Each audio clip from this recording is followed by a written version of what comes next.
Reddit, what is your Arnolap story that actually happened? I lived in an apartment a few years ago. 4 units upstairs, 4 units downstairs. I lived upstairs, and the apartment below me was vacant. I kept hearing footsteps through the apartment, and I knew I shouldn't have. Nobody was downstairs. I asked someone to come over and listen, just to see if I was crazy. Maybe I'm just hearing other apartments since it's empty downstairs, and everything is echoing. Wrong, I kept hearing the footsteps. This went on for a solid hour. Finally I called the landlord and the police. Apparently someone had broken in through the windows downstairs, and was walking back and forth through the apartment with a knife. Freaking horrifying. This is why you always get the apt on the second, or higher, floor. While living with some friends, I got up late at night to get a drink of water from the kitchen. I didn't turn on any lights, having no trouble navigating in the dark. As I crossed through the living room, I heard some movement type noise or something and assumed it was one of my roommate's pet cat. Go to the kitchen, drink water, leave kitchen. On my way back through the living room, I hear movement noises a lot louder than an old cat should make, and I glance around. There on the couch, in the very dark living room, is a shape, roughly child-sized, with bright red eyes staring directly at me. I froze. The fear was so sudden and strong that it is in fact giving me goosebumps now. I very slowly stepped backwards, not daring to even blink as I watched the red orbs watch me. After several agonizingly long seconds, I reached the kitchen light switch, ready to defend myself when this goblin thing was sure to attack me. Click, it was my other roommate's chinchilla. It had opened its cage and escaped from their room. It was sitting on top of a pile of laundry. My bedroom is on the second floor of the house. There's no patio porch overhang of any kind beneath my windows. Couple of years ago I was watching TV in bed around 2 AM and heard a louder than usual animal sound. Not uncommon to hear squirrels running around on the roof from time to time. Didn't think much of it. Kept on happening, and started to sound awfully close to the window and not on the roof. I ignored it for a pretty long time. After at least 40-45 minutes of being irritated by the noise, best guess, I had watched a couple of episodes of South Park on my DVR during the time span. I banged on the wall in hopes of scaring them off until I could get to sleep. Just 2 quick bangs with my fist, which were answered with 2 bangs on the wall right next to the window from outside. Needless to say, I just about crap and jumped out of bed. Now, my living room has a bay window and is on the other end of the house, so I could look out that window from the side and see my bedroom window. I hustle downstairs and peek out. I see a guy standing in front of my house, below my bedroom window. He's got a knife, small pocket knife, in his hand, and he's petting the front of my house. Call the police and wait. He never leaves the front of the house even when they roll up and ultimately disarm and arrest him without much struggle. Whoa, glad that ended well for you. I was about 19, living with a roommate, going to college while living in an apartment complex. Occasionally I get mild bouts of insomnia, but nothing serious, usually just a delay in my bedtime of an extra 2 or 3 hours. One night I suddenly just cannot sleep. Nothing will get me to relax and I eventually give up and just sit in the front room playing Heavy Rain all night, as it had just come out a few days ago. The next day when I head off to work exhausted with 0 hours of sleep, I got a text from my roommate. Dude, the police are all over the apartment complex. Apparently 9 apartments including our downstairs neighbor were broken into last night with people home sleeping. Some people even reported things being stolen from the rooms they were sleeping in. It hit me that had I not stayed up all night and left the light on in the front room, I would have been robbed or worse. You couldn't sleep because there were enemies nearby. When I was in 5th grade, some guy who was mentally ill had a meltdown somewhere in Chicago. Apparently he shot and killed some random guy and stole his car. He drove up I-94 towards my suburb, got off the highway, and drove straight into my neighborhood. It's very close to the exit, and just started shooting sporadically at people's houses. He somehow wound up in my backyard, which is full of trees BTW, and was just shooting in every direction. I can still vividly remember brake lights in the middle of the otherwise pitch black woods and sparks from the gunfire going off in every direction. The cops showed up and shot him to death. Luckily no one was hurt, but my neighbors did find a bullet in the middle of their mattress. Fireworks are not so fun anymore. The cops showed up and shot him to death. Luckily no one was hurt. Had a chuckle at that one.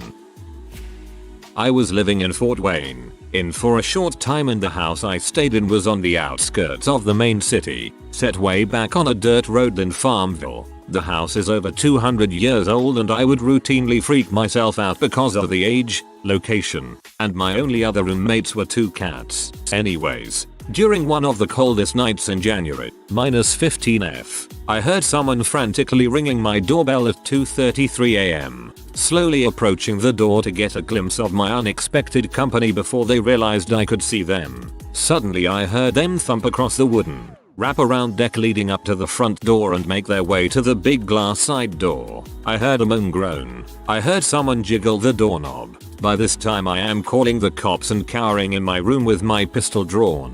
During the 25 minutes it took for the cops to make their way up there to investigate, I could hear and see the shadows of people outside each window, trying each one to see if it slid open. When the cops arrived, they walked around the house and only identified one set of footprints in the snow, and one set of drag marks. Also they could identify where and when the person being dragged was seated down in the snow at various entry points while the other guy was checking for a way in.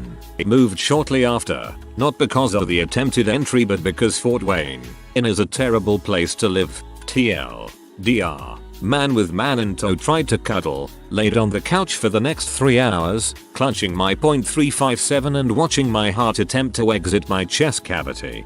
I'm unfortunately from Fort Wayne and they were probably looking for stuff to steal to buy M.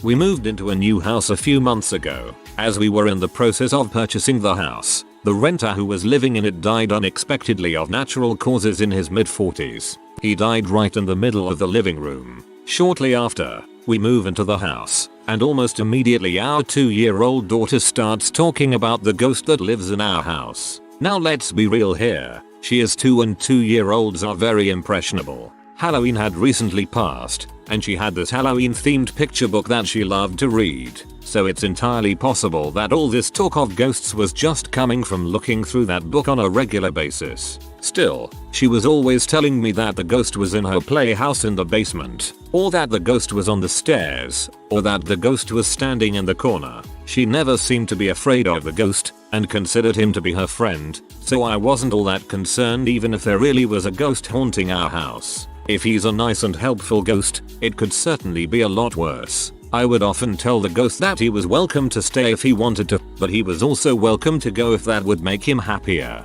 I was about 30/70 on the ghost being real and she could see and talk to him versus the ghost being just her imagination fueled by her Halloween book. Until one day, when we were going out to the car to go to daycare in the morning, it was still dark out and rainy. My daughter told me that the ghost was on the back deck, and then she told me that today was the ghost's birthday and she wanted to sing him happy birthday. Once again, I mostly disregarded what she was saying, as she is birthday obsessed and has in the past made us sing happy birthday to Mickey Mouse, a bowl of fruit snacks, and the bathroom. So we sang and wished the ghost a happy birthday and went on with our lives. Later that day, out of pure curiosity, I looked up the obituary of the man who had died in our house, and wouldn't you know it was his freaking birthday.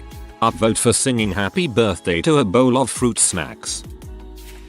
Posted this before, but it's one of my family's favorite stories. My uncle called my mom one morning and told her this. I have 4 little cousins and who never got to meet my grandfather. He passed before they were born. One morning, they ran downstairs for breakfast as they usually do. As my uncle was getting their food ready, one pointed to the fridge and said, "That's him, my uncle." Not thinking much of it, said who and looked over. They were pointing at a picture of my grandfather that they never got to meet. My cousin responded, "The man that comes and talks to us at night until we fall asleep sometimes." Not horrifying, but still, eerie. I work in a small building with 3 wings and my office is located in a little back hallway of one of the wings. I share the office with another girl and it's usually pretty quiet. One evening she and I were the only ones in our wing still there and we both heard a door loudly shut in the hallway. We were both a bit confused and, upon peeking out, I noticed nothing out of the ordinary. The next 2 weeks I was staying really late to catch up on hours so I could have a winter break. and I began noticing little noises in the hallway when I was positive nobody was in the building. It sounded like a shoe sliding on the floor. This happened a couple of times. Earlier in the evenings it would just be me and the janitor, and she started getting really spooked. She said she heard doors slamming in one of the wings even though everybody had left. We investigated one night to find that all of the doors were properly locked, but I noticed that the kitchen light was on, even though the door was locked. The janitor freaked out because she knew she'd turned the light off before locking the door. I also recalled the light being on a couple of nights when I was the only one there. I started to ask around if other people in the building had experienced anything weird like that, and one lady said some of her room decorations would have moved when she came back from the bathroom. And here's the one that really creeps me out. Another lady said that one day she noticed a footprint in the middle of her desk. It's that black material that shows skin prints pretty easily. To be honest, I'd rather it be paranormal stuff, because the idea that there's a person doing all this really creeps me out. TLDR, a mild white collar paranormal activity. I can only imagine that there was someone secretly living in the building. Yes, that's just as terrifying. This story is not mine, it's my grandfather's. Backstory: this takes place in West Virginia in the 20s. My grandpa is the youngest of 9 and his family is very poor. They all live in a one-room house. My grandpa's sister suddenly got sick and quickly fell into a coma. They say she had a fever and would shake and even sit up in the middle of the night even though she was not conscious. She got progressively worse over the next few days and needed some sort of help. My grandpa and his oldest sister Glenna stayed behind while the rest of the family went to the neighbor's house 10 miles down the road for some food and medicine. As soon as the family got home that night, their mom went to the sister's bed and started to put a cold cloth on her head. Immediately her eyes flew open for the first time in days and she looked her mother right in the eyes and said, "The Lord wants Glenna." She fell back and twitched before going back into unconsciousness. The next morning Glenna and the sister had died. The younger sister died from the fever, and Glenna died from unknown causes. I'm late to the game and I shared this before years ago, but why not? When I was a kid my parents would take me to the local zoo a lot during the summer. They had a small pack of about 4 or 5 wolves and they were my favorite. 5-year-old me would sit for hours watching them run around and play or just nap. One female in particular seemed to like me. Every time I was there she came up and licked the glass as if I were her big weird puppy. I loved her the best. Well, school started up again so I wasn't able to go to the zoo for several months. One night I woke up and had to go to the bathroom so I didn't bother turning on the light and stepped into the hallway and there was a wolf in our house. I yelped because it startled me, but I wasn't afraid. It just stood there looking at me until my mom came out of their bedroom to ask what was wrong. I didn't want them to think I was crazy because there's no possible way there really could have been a wolf in my house, so I told her I saw a spider. I forgot about it until the next summer when we went to the zoo and the entire pack was gone. They'd all been wiped out by parvo. I know there are a million logical explanations for what I saw, but I like to think it was my friend coming to say goodbye. Bruv, you've got a protective wolf ghost. That's a pretty powerful thing to have. So I had this whistle that was pretty crap. It was super obnoxious, with this terrible, but very distinctive, sound. It was like the death cry of a goose, followed by a rattling noise. It always hung off a bright orange lanyard, which I'd hook on the door handle of my front door. Every morning, I'd get up and see the awful whistle hanging from my door. Now, right next to my front door was a window that didn't quite latch. It wasn't open all the time, but if you pushed on it for long enough, it would give way. One night, it was raining hard as heck. I woke up at 4 AM to the sound of banging downstairs. I assumed the wind had blown the window open, and I didn't want the carpet to get soaked, so I got up and went to close it up again. Sure enough, the window was wide open. As I went to close it, I heard something out the window. In the distance, I heard the fricking whistle. It was gone. The lanyard and the whistle were off the handle, and someone was blowing the whistle somewhere out in the storm. I checked the house top to bottom, nothing else was stolen, just the whistle. I fixed the window. Sounds like one of your neighbors hated your whistling. It was winter break, freshman year of college. I drove up to visit one of my friends in northwestern Pennsylvania for New Year's. I needed to be back home the next day for work, so I decided to drive back at like 2 AM. I was driving down Interstate 79.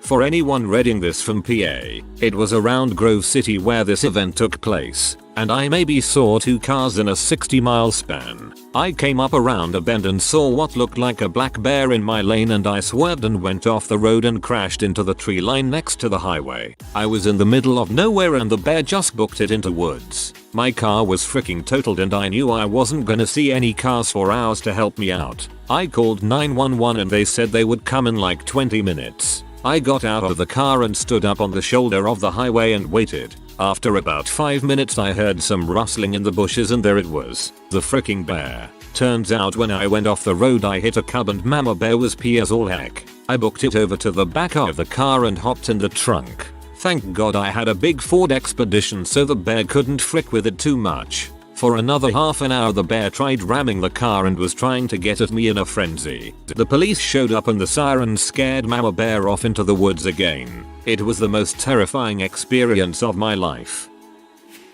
All of the alarms in my house went off at exactly midnight. Then later in the night, all of the phones in my house rung at exactly 3 AM. I watched The Babadook the day before with my girlfriend. Needless to say I was terrified. The boy in that movie was amazing. I don't think I've ever seen better child acting. When he's in the back seat and being attacked, it was insane. I've also never gone from hating a character so much to end up rooting for them in the end.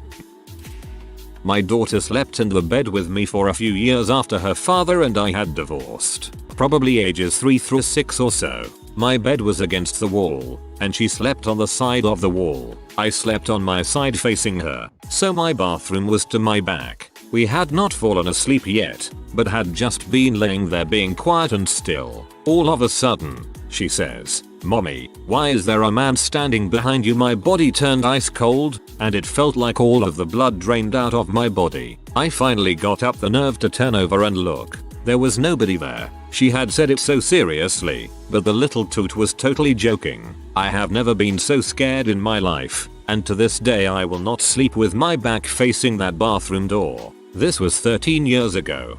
And that is exactly why I do not want children. This is for my parents. I was about 3 years old, and it was way past my bedtime, but I was restless, and I snuck out of my bed and made my way to the living room, where my parents were watching a documentary about World War II. I remember hearing things like Hitler and Luftwaffe and Messerschmitt. Now, to a child toddler who had a trouble enunciating hard consonants, those words were actually very easy to replicate and sound out. Then I heard my parents talking to each other, idly wondering if the pilots all bought into that evil bad man Hitler's lies and how some of the pilots felt if they had a conscience at all. Anyways, the next day, I drew a crude plane on a piece of paper and was making airplane noises like I had overheard on TV. According to my mother, I never had expressed any interest in planes, had no exposure to planes before, at least, not to her knowledge. So she was curious why I would suddenly draw a plane out of the blue. It's my plane. Oh, it's your plane? Yep, my plane. It's Messerschmitt. What? Messerschmitt. Mama, I was in the Luftwaffe. Honey, where did you hear those words? I wanted to do good, but Hitler made me bad. Then I had to go away for a while, but now I'm here. Anyways, for years my parents were convinced that I was a reincarnated soul of a World War II German pilot. It wasn't until fairly recently that I had a random recall of the whole thing and told my parents. Everyone was very amused. That's hilarious. I probably would have crapped myself if I was your parent. Hunting with father-in-law. It's well before sunup, maybe 5 AM, and we hiked to a patch of trees and sat down. Him maybe 70 yards south of me with me facing out into a clearing. He had a flashlight and I didn't have one on me at the time. It was so dark you couldn't see a hand in front of your face. After about 20 minutes, I hear something really big walking maybe 10 yards in front of me. From the sound of the leaves branches breaking, it sounded human-sized. It startled me and I loudly called for my father-in-law to turn on the flashlight. Right in front of me, where the noise was coming from, I hear his voice say, "Nah, it's cool." The noise happened again about 10 minutes later and I called out to him, assuming it was him making the noise. No response. So I made my way over to his camp and asked him if he had just walked near me. He said he hadn't gotten up the whole time and was confused why I would have heard his voice. Skinwalkers, man. That's the most chill skinwalker ever then.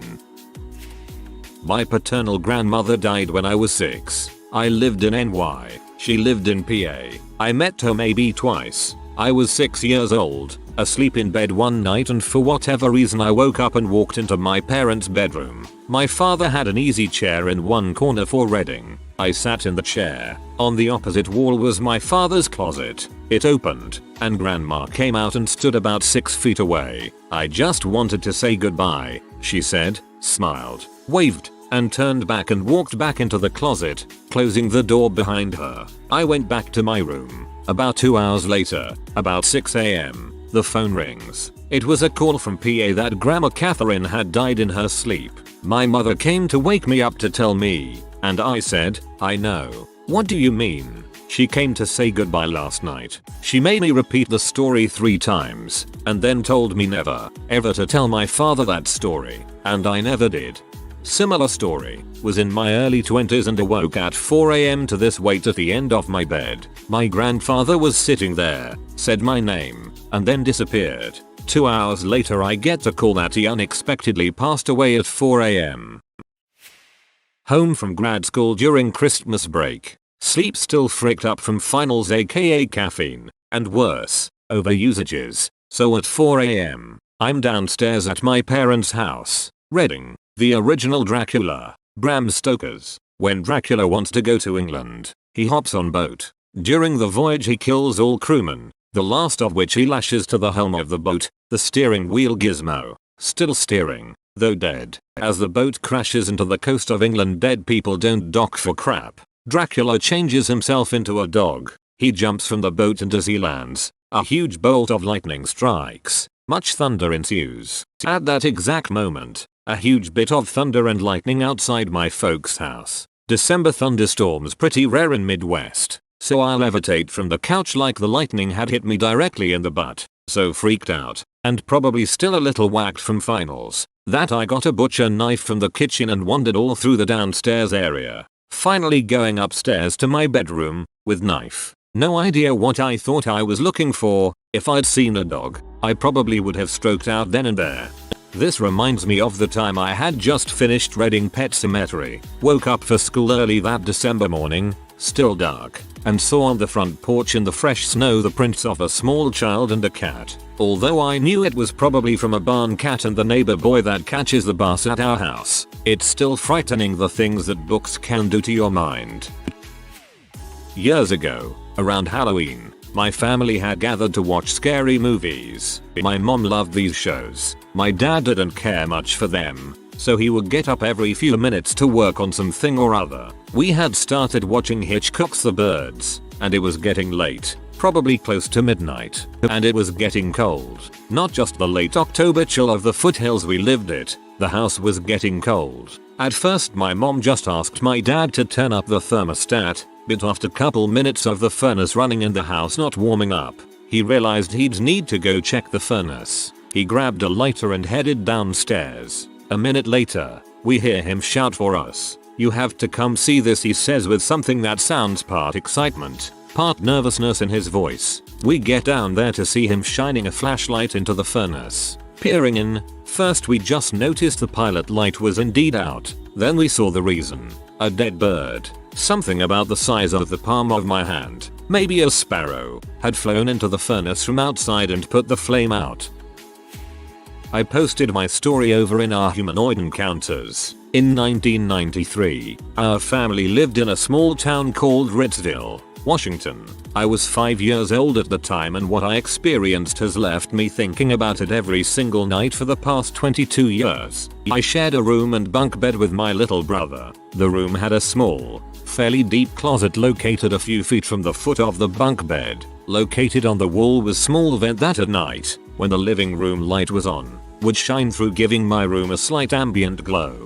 Well, one night I had to go to the bathroom, and when I sat up and was about to take the covers off, I noticed that at the foot of the bunk bed was this Tall black figure with a giant oval head that spanned the width of the bunk bed staring at me. It had two small yellow eyes that were far apart, and I noticed this thing stood around 6 feet tall. Its skin was charcoal and lumpy. I stared at it for a good 5 seconds before I threw the covers over my head. 5 seconds of this monster being ingrained into my head. I could feel the evil surrounding it. I was up for a while before I fell asleep again, so I have no idea how long it was there. In the morning, the first thing I noticed was the closet door. I make it a habit to close closet doors every night, but it was wide open. My mom was the first to know about it, and you know how most parents kind of wave off their kids' experiences as a bad dream? She didn't. She knew I saw something because they've seen things. I had nightmares for weeks after seeing it. In my dreams, this being picked me up and started torturing me. I haven't seen it since, and I never want to see it again. Ritzville, Washington. This sounds like a town name I would make up when I was angry. She knows I can't afford to go out this week. This ain't Ritzville, Washington. About 4 years ago, I was getting off work late around 11 PM when I hopped on the highway to head home. I got onto the I-10 in the middle of Phoenix, Arizona. This a big city on the busiest highway they have. But when I got on, there was no one for a mile or two until I came across a police cruiser driving about 5 miles an hour, zigzagging back and forth the entire width of the highway with lights on. This was the first time in my 15 years of driving I've ever encountered something like this and did not know what to do, so I slowed down to his speed and just stayed behind him. We were the only two on the road, and this crap went on for about 20 minutes. I started creaking out because there was just no one else on the road. Like, was I not supposed to be here? WTF is going on? And then just like that, the cop turned his lights off and took off, and fast. So I did too. For about a quarter mile until I started coming across the most insane catastrophe I have ever seen. There were at least 100 wrecked cars on the side of the road and in the road. Some looked like minor damage while some were completely fricked. I remember seats from a minivan just lying in the middle of the road. But the weirdest part was there were no people. Not a single freaking one. No drivers, passengers, no cops, paramedics, fire trucks, nothing. It's like this huge crazy crash happened and they came and loaded everyone up and just left. It was like driving through a scene of The Walking Dead. Completely unreal. 4 years later and I have not met a single person who saw it or found a news article on it. People think I'm crazy. Maybe those were the ghostly remains of all the crashes that had ever occurred in that stretch of highway, and the cop was a sort of guardian angel who got you to slow down so you wouldn't be added to the bunch. I worked night shift as a palliative care RN in a very big, very old nursing home. It's important to note that this home and the religious organization that ran it are currently part of the Royal Inquiry into the institutional response to the abuse of children. The nurses that had worked there for 30+ years used to delight in telling younger staff that when it was used as a children's home, they used to bury children that died in the rose garden. This old rose garden was apparently under a newer wing of the home. At least 4 times in my 2 years of working there, we would have elderly, close to death patients wake, totally lucid in the dead of night, and ask us, please tell the little girl to get out of my room, or please get that little boy out of the corner. He's looking at me. Being in this huge, dark, old, creepy building that had a very awful history, and then that happening, frick that. I would never do my rounds alone when it happened. It was terrifying. It made my blood run cold, and I'd get a friend to work with me the rest of the night. I was not the only person this happened to either. It was a regular occurrence. Kind of a non-lab for a short while. One Halloween, a couple of groups from the neighborhood got into an egg fight. None of us hated each other, just in different cliques. As the opposing forces started to march forward, we took off running to retreat to a safer distance. As we entered the woods, I quickly bolted behind a tree and everyone from the opposing side passed me by. Or at least I thought. Apparently Bill got caught by a branch and was trying to free himself. I got from behind the tree to give him a hand since he was having a hard time. Right as I got to him, he looked up and our eyes locked. He had a true look of horror in his eyes. I asked him if he needed some help and he muttered very lowly, "Yeah, sure." So we got him loose and I ran off to rejoin the fight. Next day in school, someone walked up and said, "Is what Bill said true?" being as smart as yup, and walked off. Then it happened a second time, then a third and fourth. I responded yup each time. I'd be lying if I didn't say that I was curious as to what they were talking about, but I just played along since everyone asked it the same way, as if they are finding out that ghosts really do exist. So at lunch I see Bill walk up and say, "Hey Bill, I have a question." He mutters lowly, "Yeah, what?" I respond, "Why is everyone asking me if what you said is true?" He said, "Okay, it was the weirdest thing. You weren't there. Next thing I know you are standing in front of me. You just appeared out of thin air. I know there must be an explanation, but dude, you were not there. I know you weren't." I laughed and told him I was behind the tree and saw that he was stuck, just stepped out to help. He puts his hand on my shoulder and breathes a sigh of relief. He said, "Jesus Christ, I was scared to death. I've been telling the story to see if anyone else had this happen with you. For a while I could disappear and appear randomly." It is a nice story, but Bill sounds like he might be a little dumb. If you are new to the channel, you can subscribe. I publish new videos every day. Until then, check another video.